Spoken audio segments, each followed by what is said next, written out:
ஸ்தேவான் சொல்றாரு, என்னுடைய ஆவியை ஏற்றுக்கொள்ளுங்க. அப்படின்னா ஆவிக்கு மரணம் இல்லை. அல்லேலூயா.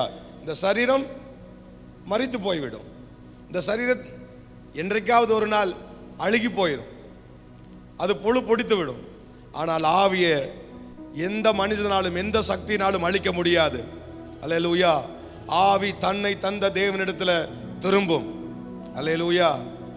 இதை குறிச்சதான பயம் உங்களுக்கும் எனக்கும் எப்போ வரும்னா, செத்ததுக்கு அப்புறம் வரும். ஐயோ, செத்ததுக்கு அப்புறம் ஐயோ அதமானேனே, என் ஊழியக்காரன் சொன்னானே, அன்னைக்கே ஆவியை பலப்படுத்தணும்னு சொன்னாங்களே.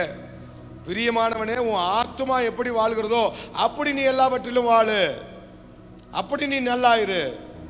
ஸ்தேவான் தேவனுடைய மகிமையை பார்க்க வேண்டும் என்று சொன்னால் அவருடைய ஆவி கிறிஸ்துவுக்குள்ளாக அது திடமுள்ளதாக நினமுள்ளதாக திடப்படுத்தி கொண்டிருந்தது. நம்முடைய ஆவியும் நாம் பலப்படுத்துவதற்கு தேவன் நமக்கு உதவி செய்வாராக.